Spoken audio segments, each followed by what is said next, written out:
So welcome. Today we're going to look at something called mindfulness, and I'm going to talk to you about it and a number of different theories of mindfulness.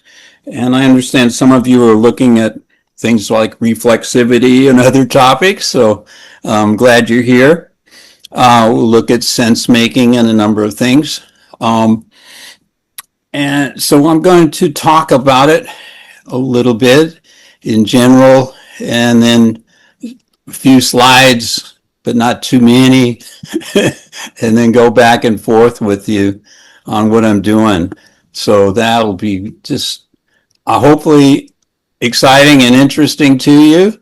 And oh gosh, I got to clear out a few screens so I can actually find what I'm doing. Let me do this, and I'll put this. See if that. Yeah, that's not working either. Let me just go to what I know best. All right. So let me cover a couple of things about it. So I'm going to start with what is mindfulness, and it relates to. I'll show you a model a little bit later, but it extends from Heidegger's book, Martin Heidegger, on mindfulness. It relates to our individual approach to mindfulness. It relates to relational meaning making in organizations and other kinds of communities. It's part of what I'm doing to develop one of the pillars of GROWTHOD called PERVIEW, and I do it with a number of videos I've been making for Ken Long, several on horse sense, working with people and horses. There's several on sand tray work. People who know me from New Mexico State know we did a lot of sand tray work with having members of families and veterans and the homeless community and doctoral students even having a sand tray about their program and what's going on in it. So that's the horse sense stuff with Grace Ann and horses. I just got a new horse named Fancy Girl, and whenever I would do horse work, it really centers my mindfulness. So we're going to talk about that. I've got a mindfulness quiz that I'm developing. It'll probably take me 2 more years. And there's some work with Holy Fire Reiki with a number of people that have that certification. So let's look at what it's mindfulness. For me, it's intentional. It's a sustained quality of awareness in which individuals or groups attune fully to the present moment, their lived contexts, and meanings they co-create with hopefully openness, acceptance, and reflective presence. So let me just run that by you again. I'll show you a slide later, but I just want to speak in general now as my proposed definition of mindfulness, because you're going to find out that there's a whole bunch of them. But mine is, it's intentional, sustained quality of awareness in which individuals or groups attune fully to the present moment, their lived context, and the meanings they co-create with openness, acceptance, and reflective presence. So what is mindfulness? Well, in organizations, since that's my field in leadership and coaching, consulting, it's an inner state of calm presence with clarity, a non-reactivity, so it's in that flow. It's a relational practice of story sharing and story listening to place, and I mean the embeddedness of ourselves in place and in history, and it can be very collective or togetherness in that reflection or reflexivity. And thirdly, it supports good decision-making, innovation, entrepreneurship, well-being, you name it. So it has a lot of good outcomes. We're going to look at a number of mindfulness theories that I'll bring up. Maybe this is a good time to actually show you a slide so you don't get super lost here. But I wanted to do it without slides. Can I just ask, does everybody have some concept of what mindfulness is? Being mindful. Maybe you're a fan of Eckhart Tolle and you think that that's mindfulness, or Carl Weick's enactment and the sense-making is mindfulness, or Martin Heidegger and his book called Mindfulness. I'm going to say that those are some very different approaches to mindfulness. There you go, in the German. Very, very good, Sabine. And I want to look at several mindfulness theories from cognitive psychology.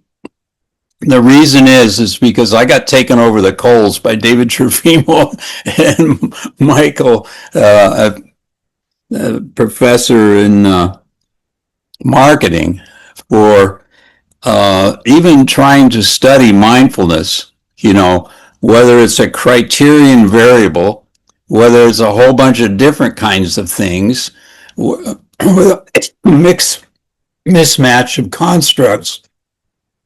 And then why do I want to even use it? So that caused me to do a deep dive today into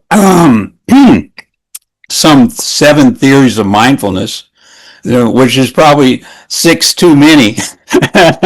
But my main point is to say that there's a phenomenon, mindfulness, that means very different things in cognitive psychology and organizational work and in coaching, consulting, and everybody loves Eckhart Tolle, saying that that's it. That's what mindfulness is. I'm in the now, and only the now exists. The past doesn't exist. The future doesn't exist. There's only the now. And if you're in the now, you're mindful. Essentially, I'm summarizing it somewhat facetiously because I don't really buy that one. I'm more of a Heideggerian. But let me show you a few slides if that'll be cool, because I did work out something, I think, semi-logical to deal with. All right. So here you see sort of 7 theories. And let me stop that and see if I can change where the kind of sharing I do. So, okay, that might be a little bit better. All right. Okay, so here we are. Towards a mindfulness theory. So I'm just going to give you the list here of some of them and some of their ways they contribute to the definition I gave you. And I'll read that again. And some of them are grouped together. So first of all, there's the one I'm developing, which is a mindfulness that's contextual, story-based, place, consciousness, attention, connection of history and community. So it's a bit more than Eckhart Tolle, like a lot more. And I have a particular way I'm going to measure it, and I've been trying to develop that measure. Then there's Heidegger, and Sabine will come in and tell me how to pronounce that, but Besinnung, I don't know, I made a stab at it, which is not bad, David. Besinnung. Not bad. You are very, very close.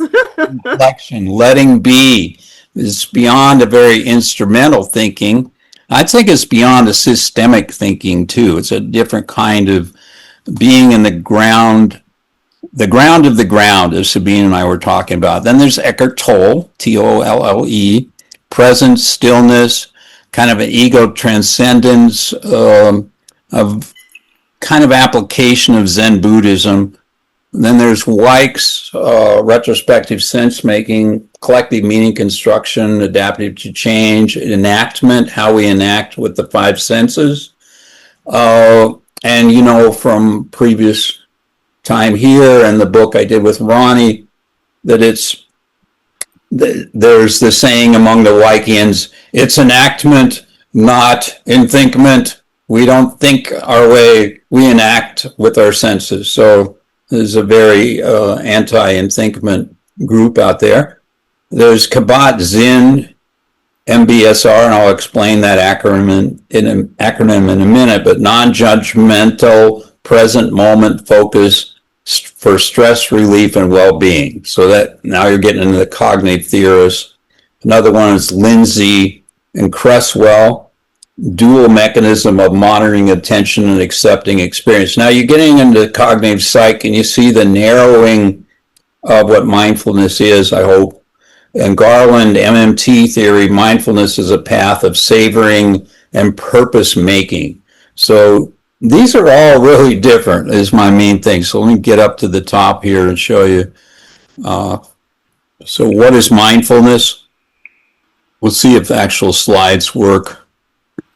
So here's my overall model. You got to have a model. So Heidegger with ontological depth, so this triad or triangle model. Then the individual inward attention. And then the third part of the triangle, relational and collective meaning making.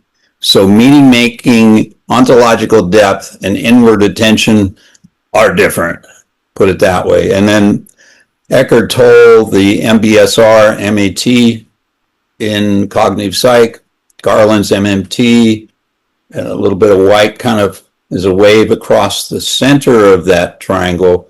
And then I'm there with what I call PERVIEW. So none of that makes any sense. I don't expect it to right now, but it's just introduction. So in GROWTHOD, we got 5 pillars, one of which is PERVIEW. And that's where I am today. And we apply it in coaching, consulting to companies in 4 different ways. We use horses. I got a new horse today. That was Grace Ann taking a picture of Nadian, a horse she had for 33 years. Upper right, I'm developing mindfulness quiz, PERVIEW, which has this radar. And boy, you gotta get taken over the coals, Ronnie, for trying to average a number of measures instead of using regression to develop the weight of the measures of each one. And how dare I have 8 measures? What are they measuring? And are they one construct or 8 different constructs? So I got a lot of rethinking to do. And then there's the Reiki people, Vanessa Lucero, myself, Ken Long has got a Reiki 1. And when I put up some Reiki videos in Ken Long's course thing, you take the courses, which is interesting because I'm using Reiki constructs, but not the symbols and not the sacred language of Reiki. So it's like an introduction to Reiki for people who've never been certified in Reiki. So it's interesting. Then on the lower right, you see the sand trays, and I've worked with many of you on that, where people tell the story with objects, and it relates to energy work in a number of different ways. All right, here's my definition. Mindfulness is intentional, sustained quality of awareness, individuals, groups attuned fully to the present moment, their lived content, and the message they co-create with openness, acceptance, and reflective presence. So it's an okay definition. It's about the inner state. It has relational practice of story sharing and story listening to place. So I like the placeness of it as a quantum theory. And it's for wise decision-making, innovation, and well-being. So a lot of this is my response to Saturday meeting with David Trefimo and etc. And I learned a lot, and I'm grateful for that interaction, by the way. So these are references if you want to follow up. So I'm trying to make this as scientific as possible. So these are actual studies of mindfulness, measurements of mindfulness in many cases, or just a kind of a spiritual enlightenment approach with Eckhart Tolle, theories of sense-making with Carl Weick, etc. So these are the main players that we'll look at. Uh, let's go back. So I told you, we started here about PERVIEW, Heidegger, Eckhart Tolle, Weick, Cabot, Zinn, MBSR, Lindsay, Garland. So let's look at them a little bit more. First, I want to say that mindfulness is a multidimensional capacity. I've come to that conclusion. That is not, at least the way I'm approaching it. When you put all seven together, mindfulness is not just meditation or stress relief. It's a multidimensional capacity. So I think that's new to the literature. Inward is regulating attention, calming, reactivity. I think that's shared across several of these studies of mindfulness. Outward, making sense with others, grounded in shared stories and lived environment. I also think lived history is part of it. And next word goes a little deep with Heidegger, because history is part of it and the meaning of being grounded in being. And as forward in rewriting the futures and acting adaptively, the way I approach it. So let's look at the seven. We'll take them each in turn. Let me stop and see if I got anybody wants to ask a question or anything. And I have to apologize to Grace Ann because, I'm working on the horse sense and I'm making these videos and I'm not explaining what horse sense is and how it's related to mindfulness. But I can tell you, working with horses changes my whole orientation for the day and in life. Grace Ann, hi. Thank you for being here. So any questions I can answer now before I go deeper? Or, I want to cover the seven areas of mindfulness. Is it important? Is it interesting? Who the hell cares? So you bet. David. First, David, you can get David Trofimo off your back by having a single item question and just ask the question that you want to ask. And then he won't. That's what Mike Heinemann told me that too. Just have an open-ended question and collect some qualitative data, David. Obviously. Betty, go ahead. Yeah, David, before we go through each of them, I've been wondering all along if Bakhtin had lived today, to see all of this developing, would he want us to incorporate the inner voices that he talked about? The idea of co-constructing meaning and all of that also included the voices that we have within ourselves. And I know that mindfulness is supposed to be quiet, whatever, but we do let things come to us. I'm reminded, Betty, of internally persuasive discourses. Okay, go on, explain. So Bakhtin's internally persuasive discourses have a double meaning, both in that when peoples from different groups are interacting and they're engaged in a dialogical imagination together, they have something that comes away with something that will be persuasive internal to their community, but also that it's internal to themselves and that it was internally persuasive. In this way, we see that the dialogical relationship between community and self as interacting with other groups becomes one thing. And I really like that for the way David's bringing an ontological perspective to mindfulness. Yeah, I see the connection there. And so just to follow up on that, Saval, a big part of his thinking in Seem was that by talking to each other, we come away with our own internal understanding. He said, we're not going for a compromise, we're going for understanding. Well, that's more or less our inner voices taking from the group, and you were talking about the group itself, and then we have an internal. So I thank you. That helps me see that they are all connected. Yeah, and Ronnie started in his intro, answerability. So Bakhtin is all about answerability, that being the one person in the moment of being who can make a difference and does make a difference, feels that tug to be answerable. And I think that's carrying mindfulness not just as a meditative state, which is very good, very wonderful, very important, into action, you know. And, Go ahead, Sabi. and I would like to say something, the word Besinnung, right? In the middle of it, you have the word Sinn, which is sense. So it is not, an unthinking. I think it is the crass word, the crass of all of it. It's not like you're just out in outer space, but it is really taking it all in, and it is part of making sense. I mean, it's a process of making sense as well.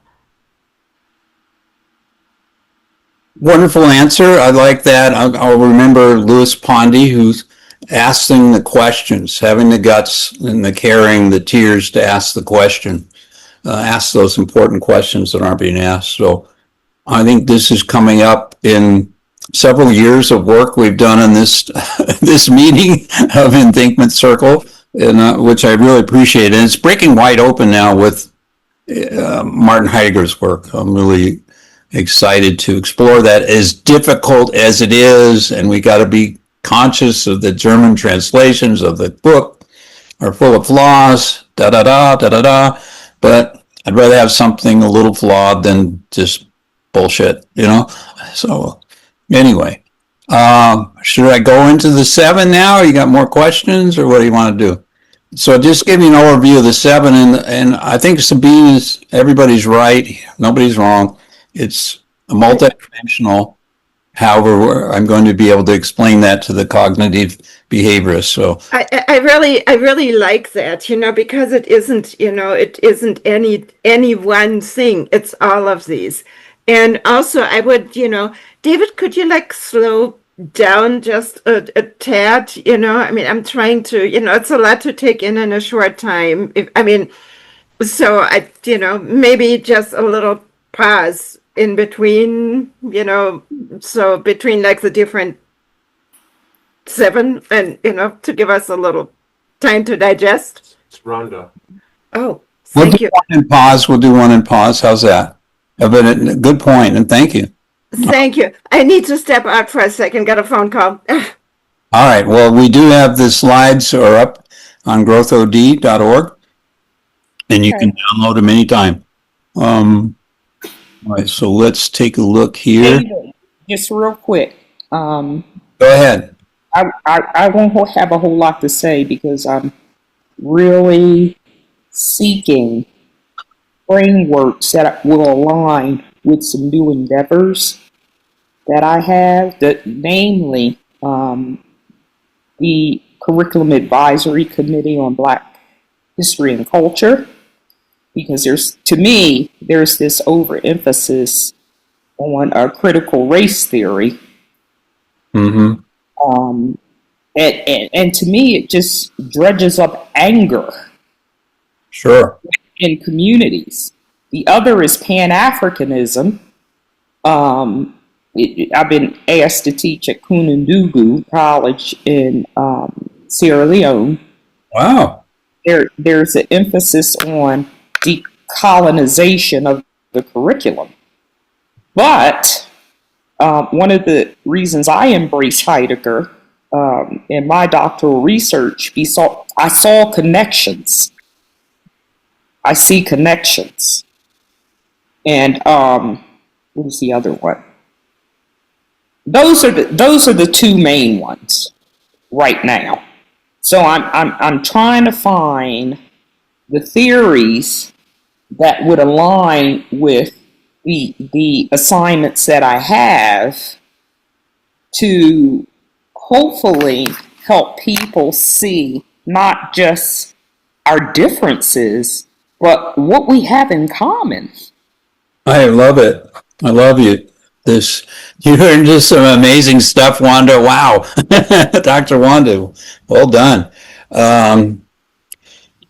We looked at critical race theory with Oscar Edwards and his group, Barbara, Rico, and Ernest. They are still going strong, despite the diversity. It's no longer a hot topic in the United States. Oh my God. I remember the third one, David, was Ubuntu out of South Africa. Yeah. That was the third one, because I have a studio I'm working with, and she uses Ubuntu a lot, and she's a psychologist. I can, this, what you brought up is super complex and beyond the scope of my presentation. So, but I can just stab at it a little bit. So mindfulness has a history, has a language, has an ideology, has a set of conversations, different cultures around the world. So I am not going to advocate this like one super definition. I like my definition as a starting point. But what I like about Heidegger is the attention to history and its distortions. There's distortions of history and the distortions of the meaning of words, and how that becomes a habit of our mindfulness. However you want to think of mindfulness right now, however you want to define it. We encounter people with very different orientations to their mindfulness. And some are just mindless people. Have you ever encountered a mindless person? I mean, some are just mindless, but deep meditators are into one thing, deep spiritual meditators, Zen, Jainism that Grace Ann and I are into, my evangelical history, my Catholic history. You know, my mind has been really wrecked from generation to generation of my studies. You know, I love this thing that you're into, Dr. Wanda. Maybe I can interview you. I would be a lovely interview just for my own education about different kinds of mindfulness would be a great topic before I even put it in a quiz. But anyway, so does that, I hope I didn't say things too wrong. No, that works. That works. Yeah. So let me try get one of these and we will see where it goes. Application Windows PowerPoint. That looks like it's the right one. All right. So we're going to look at the one I'm doing, which is completely strange because that's who I am. So we said that mindfulness involves all of these things, and it's ontological, collective. We did that already. So I want to talk to you about the PERVIEW mindfulness. It's rooted in quantum storytelling, of course. It's a Western experience of Thornton Wilder's Our Town.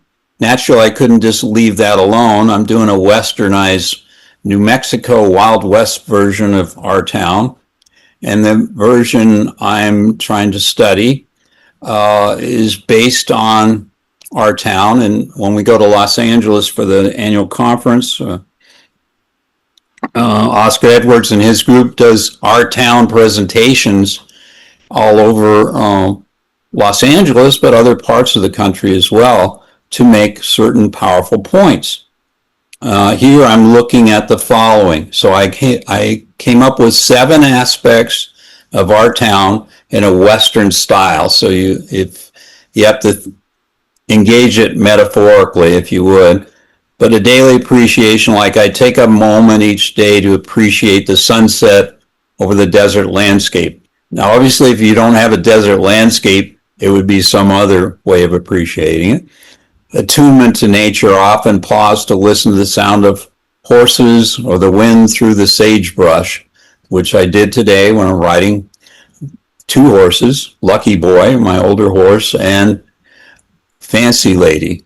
She's just Fancy Girl or Fancy Lady. We haven't got the name quite figured out, but she's just a joy to ride. A joy in simplicity. Number 3, I find joy in simple everyday tasks like tending to animals or walking through town.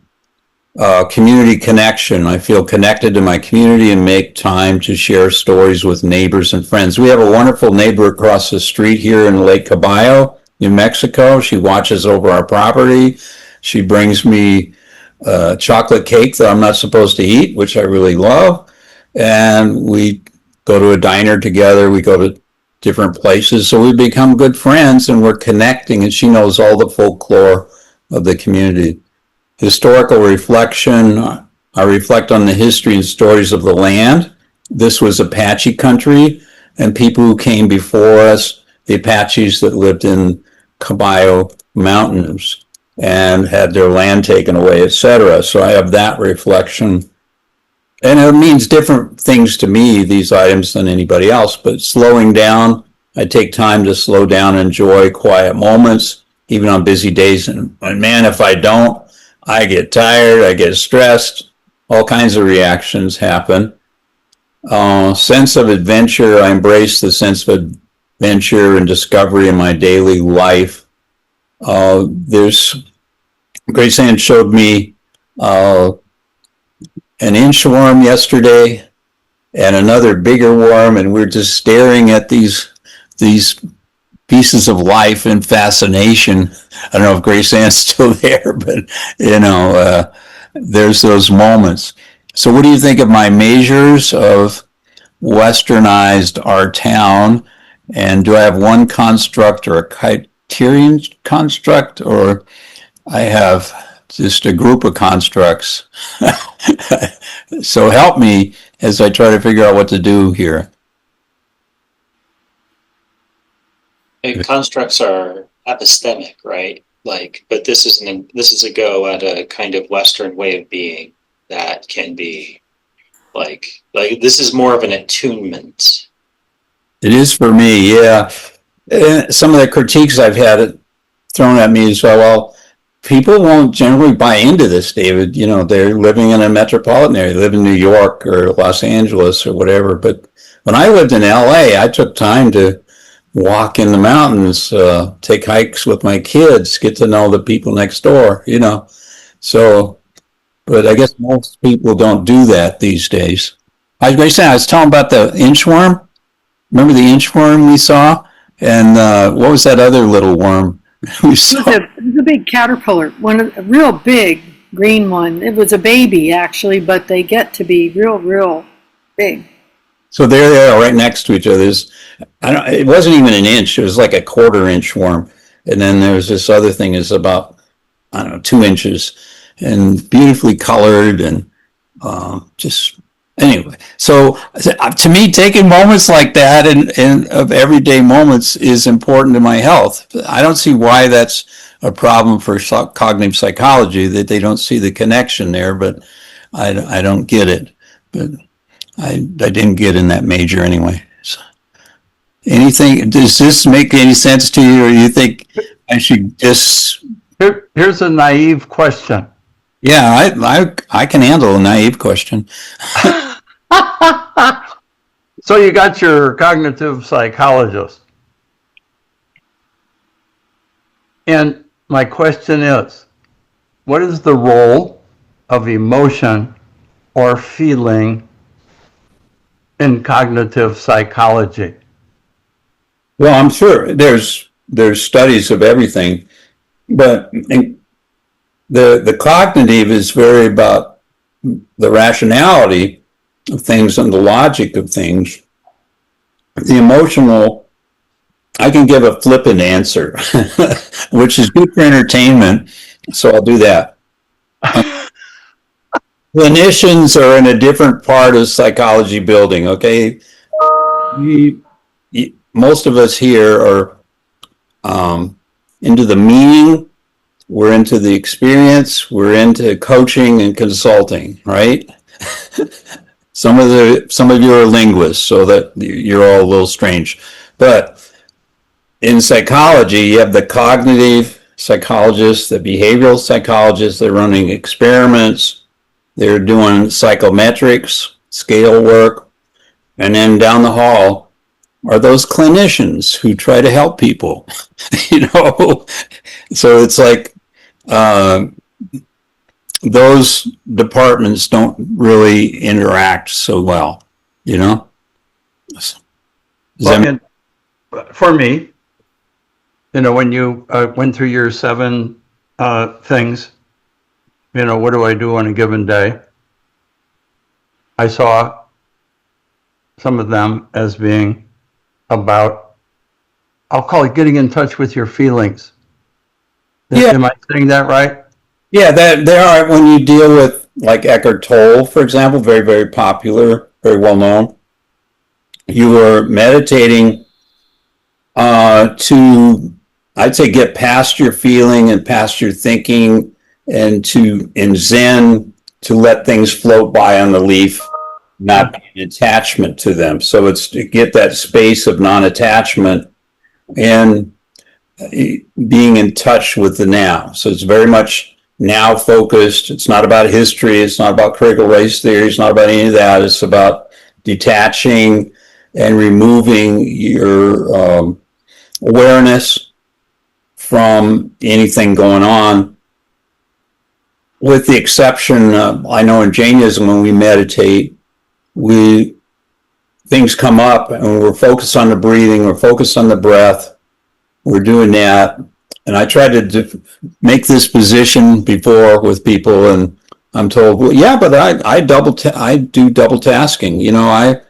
If I'm alone with a bunch of horses, I have to feed them. You think I'm going to be thinking about horses and feeding the horses or grooming the horses? No, I'm going to be thinking about my project, the next paper I'm writing, where I'm going to go to dinner. I'm not going to do this kind of stuff. Why would you do that, David? What is this mindfulness stuff? It doesn't seem like it's measuring anything, is the reaction I get. So, but it's that whole frenzy. I call it the focus on everything measurable. And when you are, it's like you were saying, interacting, with the horses. Your interaction with the horses involves feeding the horses, I assume, grooming the horses, talking to the horses. There's a lot that goes on.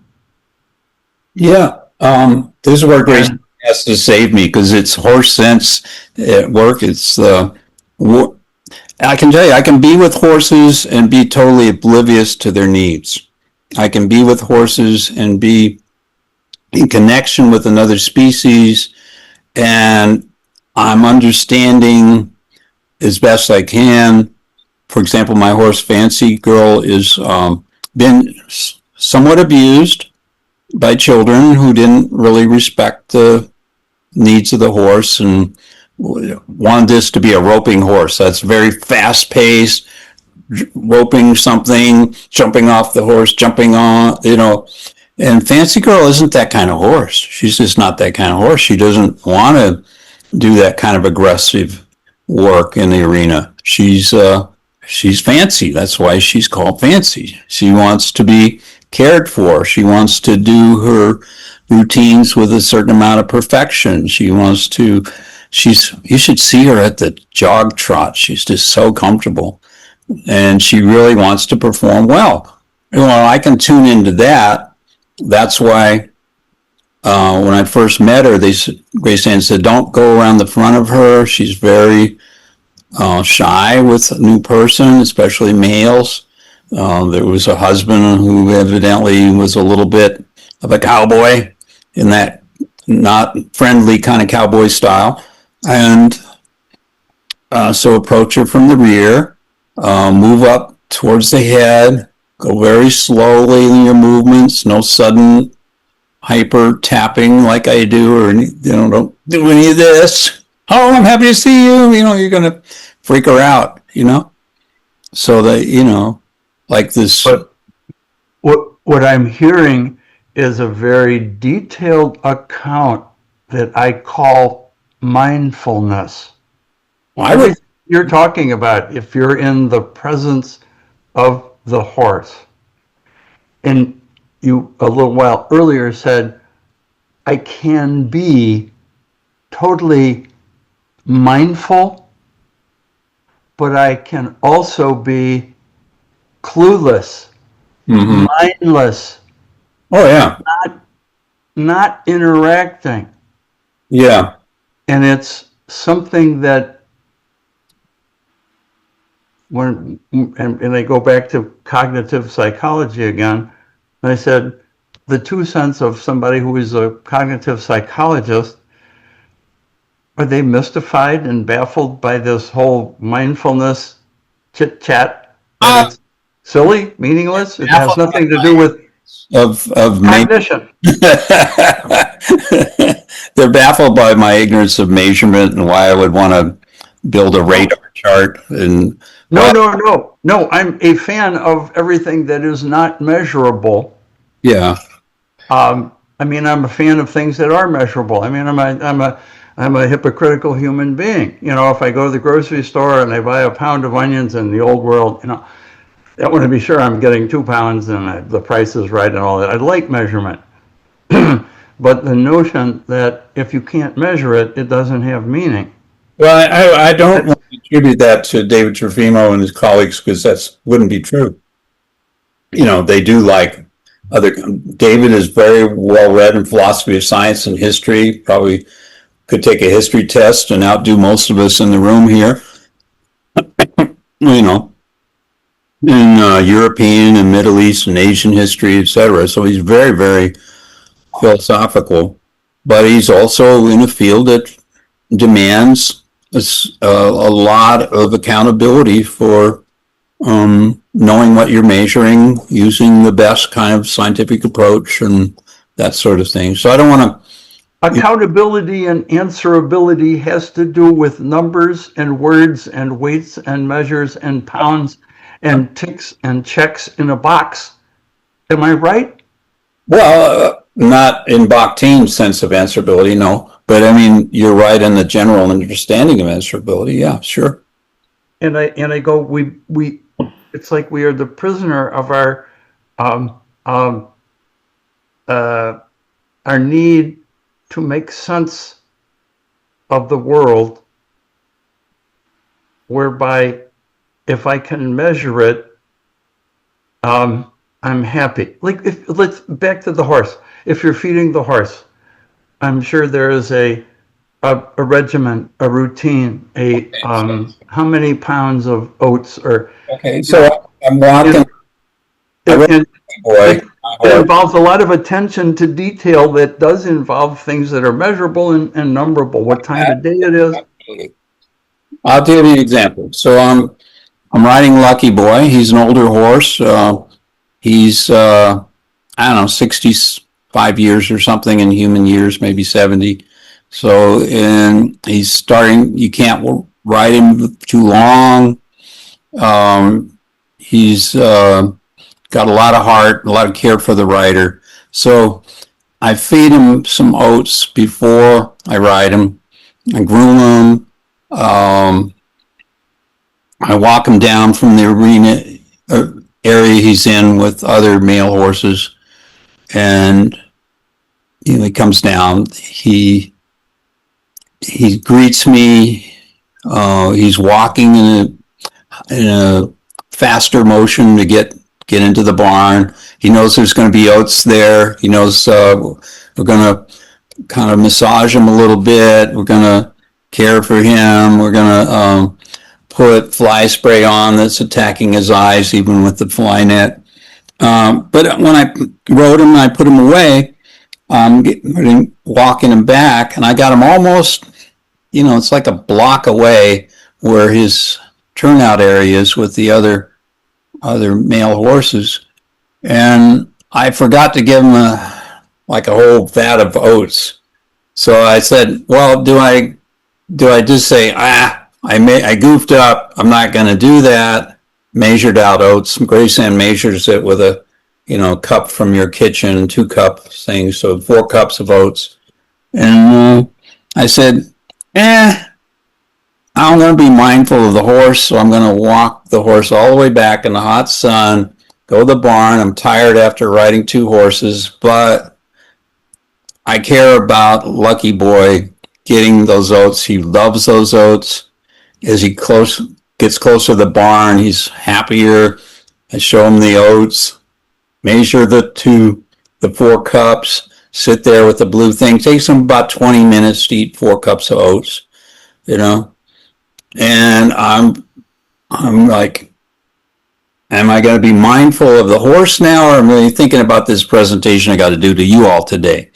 So I decided to be present with Lucky Boy, picking out the last bits of hay from his mane, that I didn't get the first time, seeing what new wounds he's got. And it's I'm in there in the horse world. I'm in Heidegger's horse world. and you're paying a lot of attention to detail. Absolutely. And at the same time, you said you're being double-minded. I'm here being very much mindful and present with the horse. And I'm also thinking, oh, gee, I gotta, get ready for this Zoom thing. I drove that out. I let that fly by. I was like, nah. Yeah. In other words, you compartmentalize, or I don't know what but that's also part of the mindfulness. Mindfulness has this crazy convoluted nature where when I am mindful, I'm not ignoring anything. But take Grace Ann as an example. Grace Ann, you are like 10 times more mindful than I am about horses. You are more aware, you're more focused, you're more attuned to what they're feeling, thinking, what their needs are. And Grace Ann can rub a horse in a certain spot, their lips will quiver, their head will shake. They're just like, I've been trying that, Grace Ann. I try to rub Lucky Boy in the same spot, and he kind of goes, okay. Bring Grace Ann back, You want to say something, Grace Ann? I have lost track of the question that we're supposed to be answering. Oh, okay. Yeah, you want me to get back on track? Well, I would like Paul to clarify, what is the question that you have? The question that I had, I'm trying to utterly simple. What is the role of emotion or feeling in terms of cognition? It's very broad. I don't know whether it fits where we are, but that's what's in my head. So we're arbitrarily classifying some kinds of thoughts as emotions, and we're separating them out from some kind of historically derived sense of what is rationality, the age of enlightenment, and all of those things. So just like we Westerners separate religion from the rest of life, we have separated emotion. And emotion needs to be, it's all part of it. And so if we're cutting off that arm into the world, we lose that ability to integrate. So I think there's more work being done on like research on intuition, and it kind of crosses the lines. So you have to blur it. And with horses, it's embodiment, and so everything is together there. There's not a separate thing. Mm-hmm. And so, working with the horses helps you to get in touch with emotions, thoughts, feelings, everything. And it's because the horse is a living being, a big body, a very large body, as you have mentioned before. That's part of it. And it's about... And they reflect you.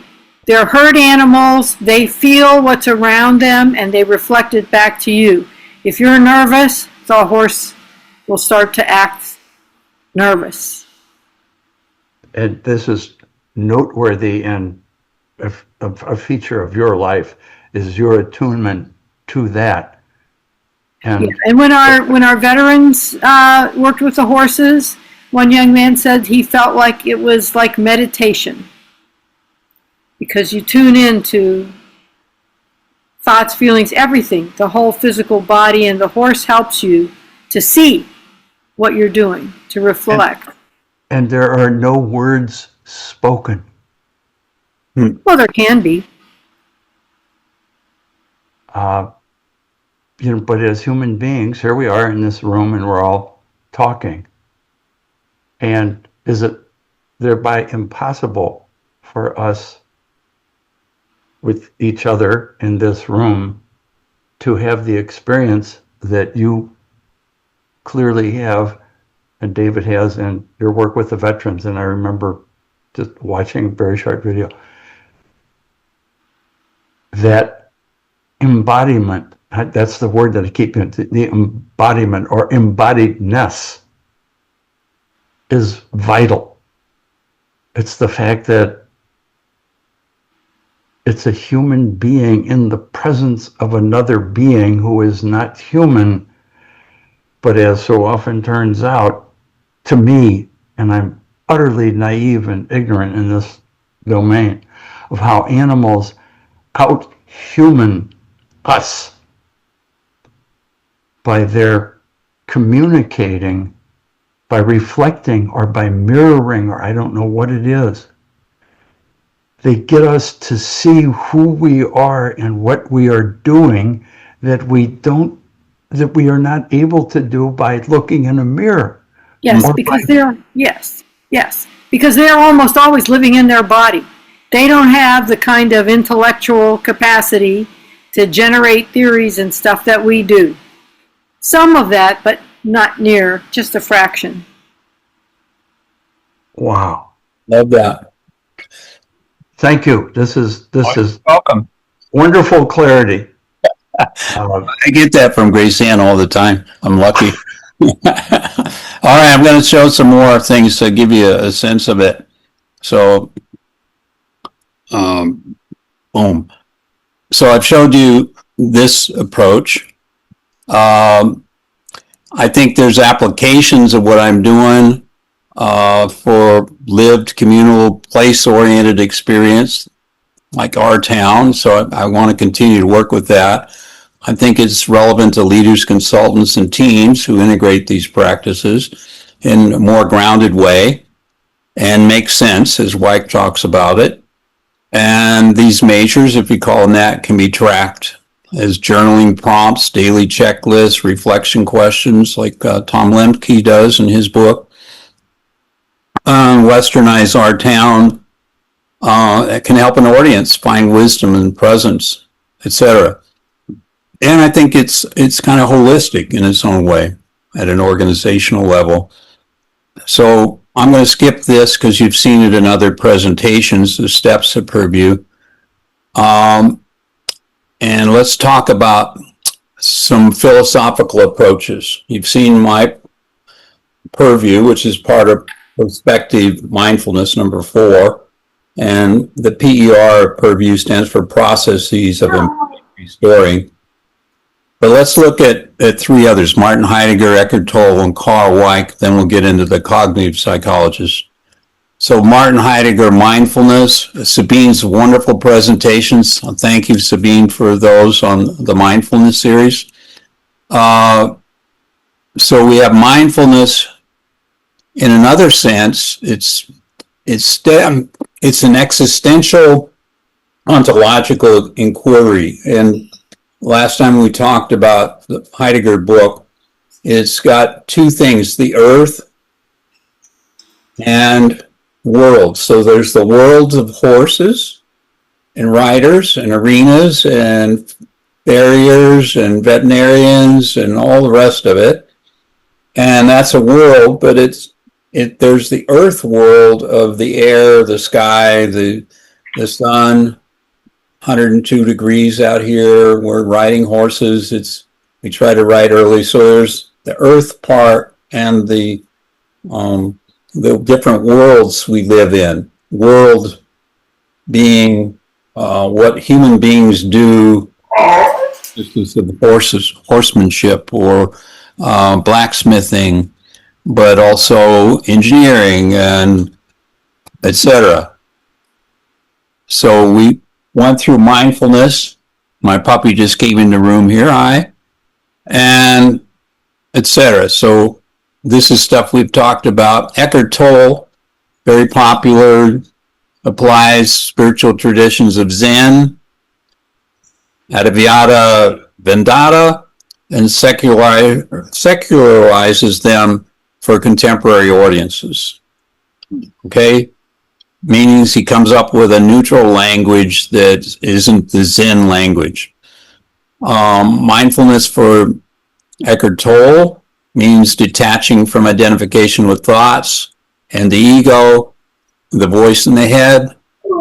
You are not your thoughts is a central teaching. Awareness of the true self. Enlightenment comes from rooted presence, stillness, acceptance. So there's Eckhart Tolle's approach to being in the present moment. And we have, and I'll stop after this one, but this is Carl Weick's focus on enactment, enacting of the five senses. And as I've said before, his whole school of thought, and those who follow him, is we enact by our senses. It's not about thinking, it's about the five senses. We construct our meaning of the world from the five sense experience. The core elements, identity construction, retrospection. There's no future orientation in this approach. It is sense making of past events. It comes from work of Henry Bergson, Henri Bergson, in the 20s and 30s in France. And Carl continues in that tradition, and Henry Bergson said there is no futuring. That's an illusion. We just understand the past. As Carl talks about it, and I love Carl's work very much, you look backwards at history, you're walking backwards, looking at the history that's unfolding as you walk into the future. So you look at history. Let's see. Okay, what else do we want to say on this? Sense making is more of a collective process. Carl Weick's a social psychologist. It's action oriented. What acts do we do based on our enactment, etc. So let's stop there. So those are three, I would call them philosophical orientations, to the extent they accept Weick as a philosopher, Eckhart Tolle, but they are certainly Heidegger. What do you think about those approaches to mindfulness? How different are they? How useful are they? What does it speak to you at all? And then I'll get into cognitive psychologists and wrap this up. One word, retrospective. And how that notion has to do with everything that we're talking about. If I'm understanding you right, it's Weick, along with Yeah. are people who say our best grasp or our only grasp, pick one, of reality is always out of date because it's always about the past. Mm-hmm. I don't know if that's what they're saying. That is exactly what they're saying in a nutshell. In other words, we live in the present, but the present, at every moment of the present, when we talk, when we write, we pick up a book, whatever we're doing, it's always about the past. Yeah, let me break it down a little bit for you. This might help. So you're in a flow of experience. I'll give you a Carl Weick presentation. You're in the flow of experience. In the flow of experience, you're not making sense of everything. You're pulling out bits and pieces of the experience as it goes by, your experience of history. You're pulling that into an enactment of the five senses: smelling, tasting, touching, etc. All part of, and hearing, all part of the five senses. But those senses are imperfect. And so we live in a sea of uncertainty in that flow, and we're pulling out some understanding, and it's always retrospective. Now, I don't agree with that. Heidegger says the future is arriving, and last week we talked about Abe Lincoln. So that if you want to predict the future, then make the future happen. So he's a prospective.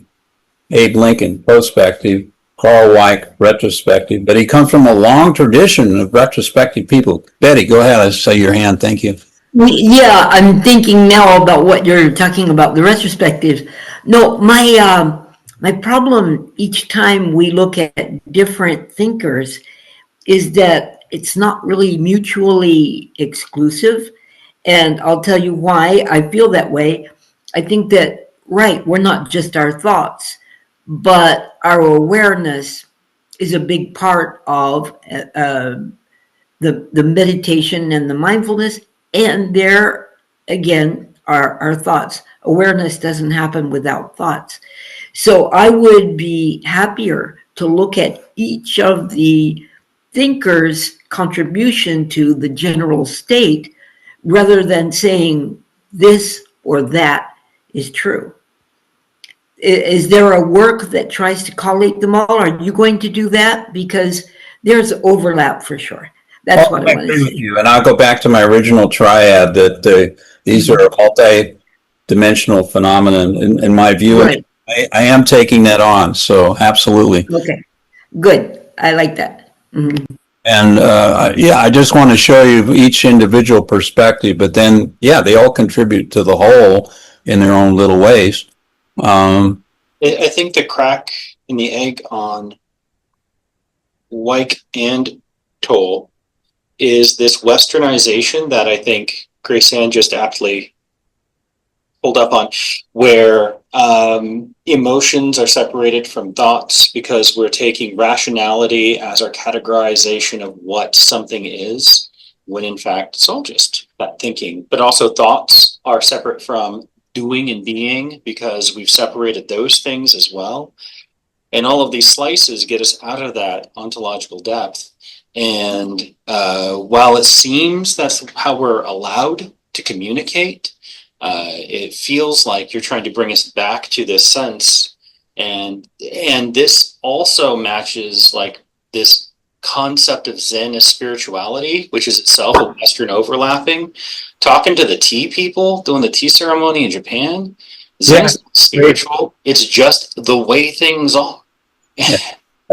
I love that tea ceremony in Japan. I went to that in Tokyo. It's beautiful. All right.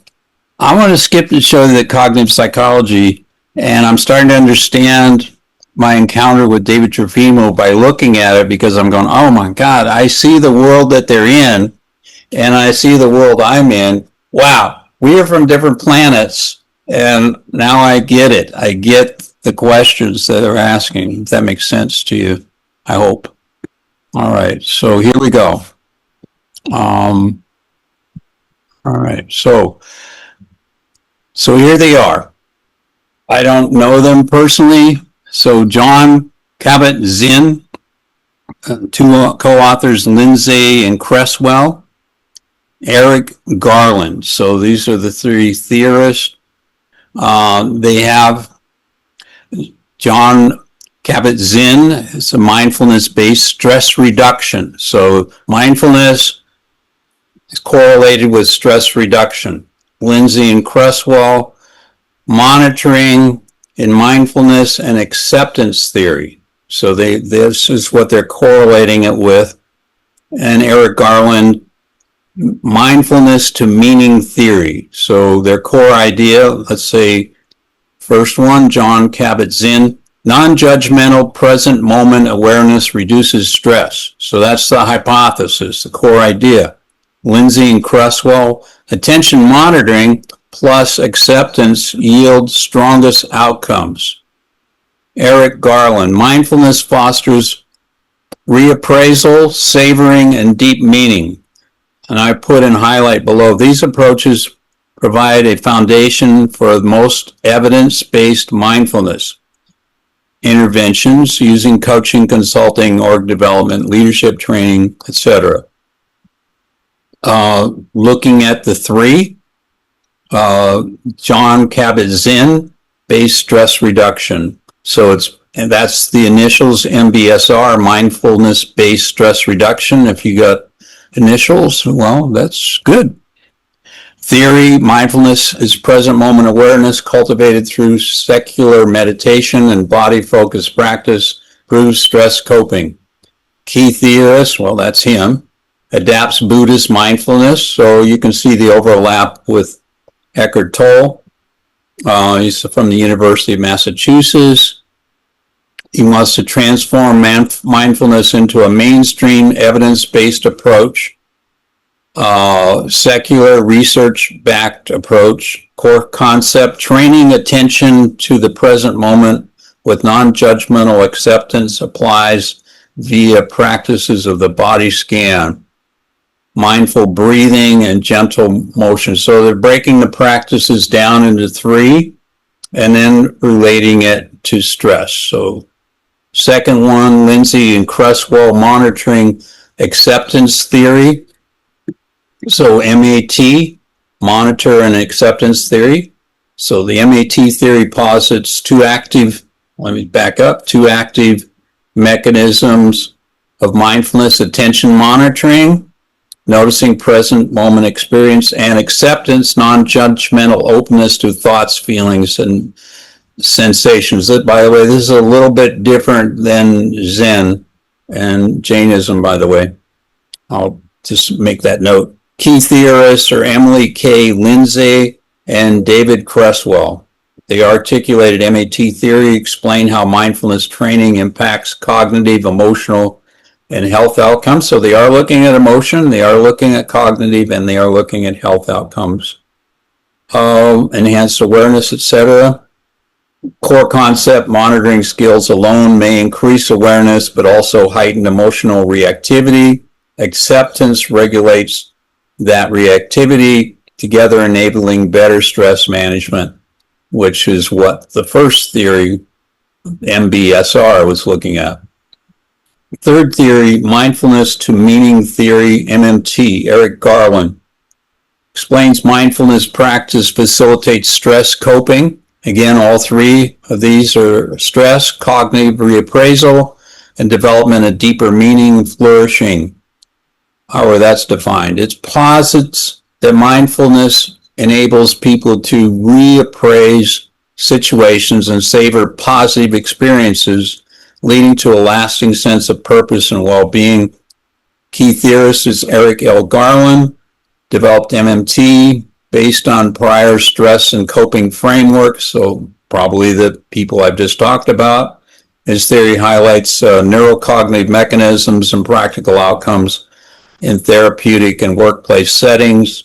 Mindfulness generates meaning, fostering non-reactive, broad attention reappraisal, enhancing savoring of positive. So fits well with appreciative inquiry. I will conclude with that. So do you see how these are quite different in orientation to the philosophical approach and even the Zen approach, or applied Zen of Eckhart Tolle? Does that make sense?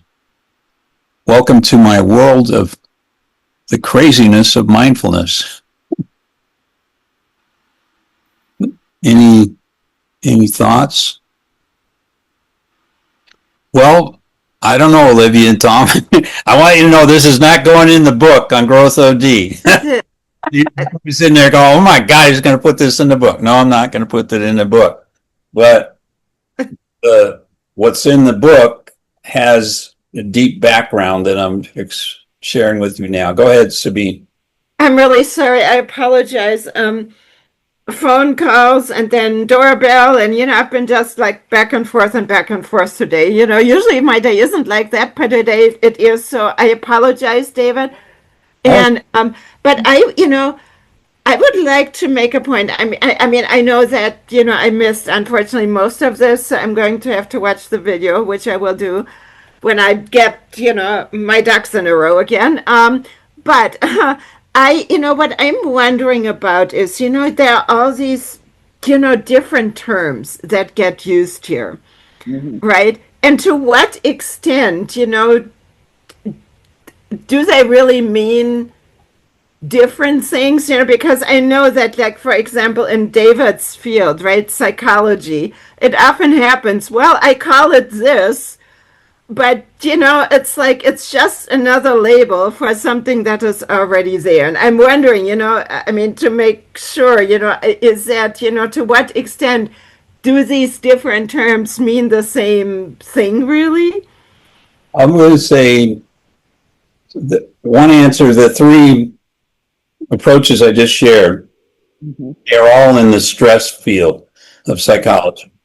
So they're relating particular practices of mindfulness to stress reduction, all right? And they represent like the original study and then a new study of mindfulness and stress and a new study with a different acronym. So they're not the same, I would say, and they have a lineage that you need to do in psychology or any kind of research. You need to show where your stuff comes from. And they're doing what Bob Gephardt calls next stepping. So they're saying the first model took it this far, but the next step we're taking it the next step, and then the third model says those two models took it these two steps. Now we're going to go to the next step. Now, does that make any sense? According to Bob Gephardt, no.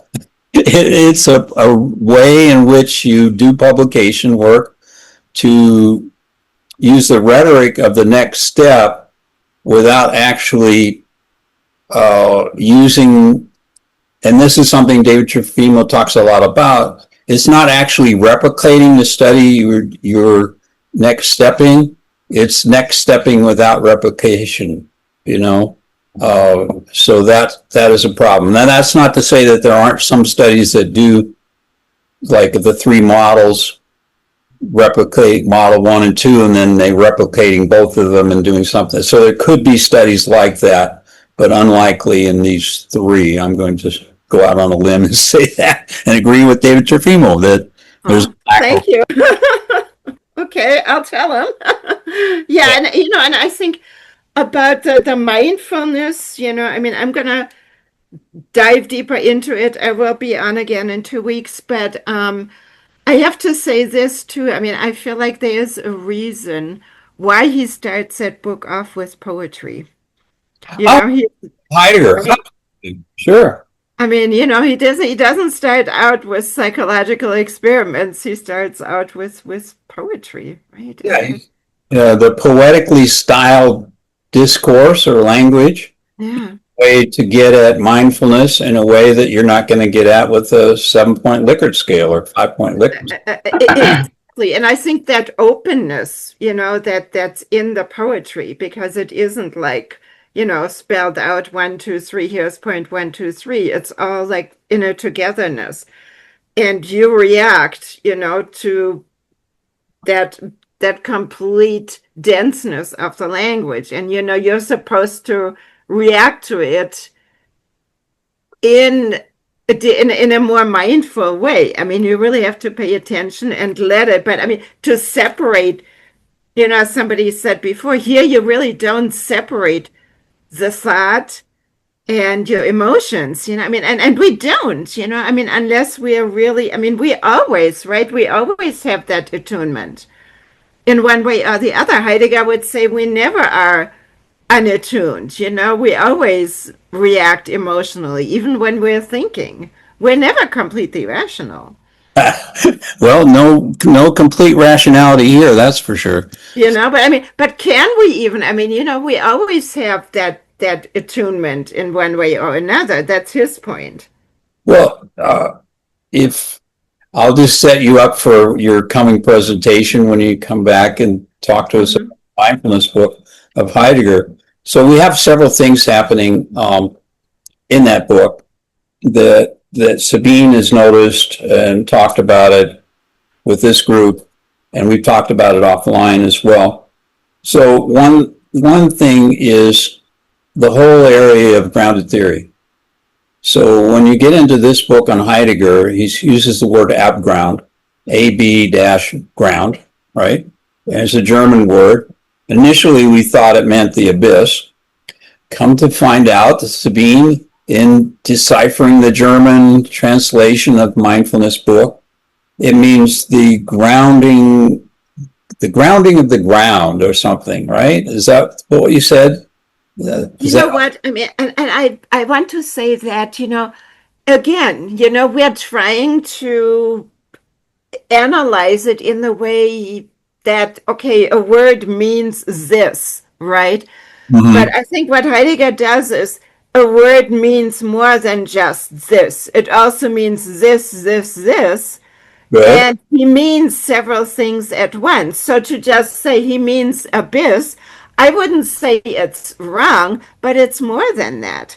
So really, I mean, it's and we talked about this on Saturday, David, and it's the ground of grounds. So it's, imagine Yes. it's the abyss, Abgrund. It's a starting point for another level. So it's a deeper level. So it's like, imagine like floors on a building, right? I mean, there's the very foundation, and then, there's another floor, but I mean, each one has to hold up the next one or the whole thing is going to fall apart. But what he is saying is, there is the ground of grounds, which really is the ground of the ground is the Abgrund. And, it isn't just this, horrific, we're all falling into the abyss. It is more than that. It's also a starting point. Well, the starting point is such a profound starting point. It's going to upset a whole discipline called grounded theory, because it brings in an ontological understanding of what is grounded theory, which I think reinforces some stuff I've written with Ronnie before on grounded theory. And I don't want to go deep into it. I just want to say that there's one example in Heidegger where that writing from 1937, 1938 tilts the scales to have a whole fresh look at a field. And so I think that's important. Another one is this whole notion of mindfulness. What is it to be mindful in that ontological sense, and how different that is than all of the models we looked at, including mine, although mine I think is grounded somewhat in Heidegger. So it's every time you do one of your magic tricks, Sabine, it changes social science fields, Thank you. It's Heidegger who's doing the magic and me trying to make sense of it. So, So I would just say that. But thank you so much. But yeah, I mean, I think that's what it is. I mean, it's a journey of discovery, and and the translation really is absolutely horrific. And Final slide here, and then we're going to say our goodbyes. Yeah. So thank you. This is our final slide, and it says that thank you. So mindfulness, I got a typo there, but a coach, a consultant, a leader, facilitator. You now have some new tools. Can help you and clients and teams break free from old narratives, reground in the present, align deeper purpose of mindfulness. And now is the moment to take this further, I think, in our research. I'm hoping some of you will take me up on it. I talked about PERVIEW, Reiki, Holy Fire, horses, and the green box in the center, and imagining transformation when every leader, team member is present, connected, and clear on the story and the topic of mindfulness. And let's make it real. Stay after the session a little bit. There's not much time left. But let me do one more thing with that. Not that thing. Go over here. That one. Is it possible to get the slides? Because your head was in front of a few things that I wanted. Oh, yeah. The slides are all on growthod.org. So they're all there. And let me just come back and show you this one, which what are they? I'm really happy about. GrowthOD? growthod.org. And Right, but what section are we under? what are we on now? No, what section on GrowthOD are those slides under? What? Because there's a bunch of sections. Hang on a minute. I'll put it in the chat. I'll put the link in the chat. Beautiful. But except Thank for Sabine, which will actually send an email. But let me share this piece with you because I like the overview, and it'll probably get redone, but I like this idea of, three things: an ontological depth with Heidegger, an individual inward attention focus. How all these schools of thought are looking at that. Relational and collective meaning making. Some of them are like Weick is looking at that. And then the MBSR, the MAT, the MMT, they all take this more cognitive but also emotional approach and connect it to stress. Weick's work is more collective.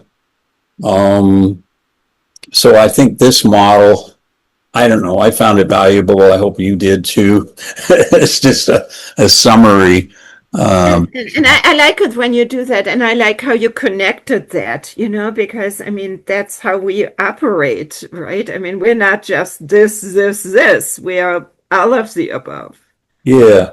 So I guess if anybody's out there in academia land wants to take this on, I got the references, the models. I've done Wow. the lit review. It's a matter of pulling it together for making a really good case. Maybe 7 models is too many models. I suppose you could do 3.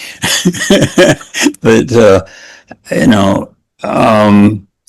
but here we are with coaches and consultants and people, linguists, whatever your background is, and we want to do better in organizations because, as Luponti said, these are anarchies we're dealing with. They're rarely cooperative systems. We're trying to bring about cooperation, appreciative inquiry, gratitude. Tom, we're trying to bring about gratitude as a mindful pursuit. Glow is a mindful pursuit. We're trying to do that with organizations.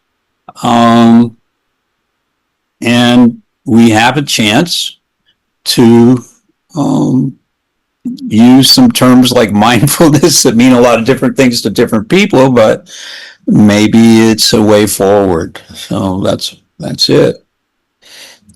Besides, Olivia keeps asking me, what do you mean by purview mindfulness, David? I go like, well, it's sort of this old Western thing of our town and everyday life,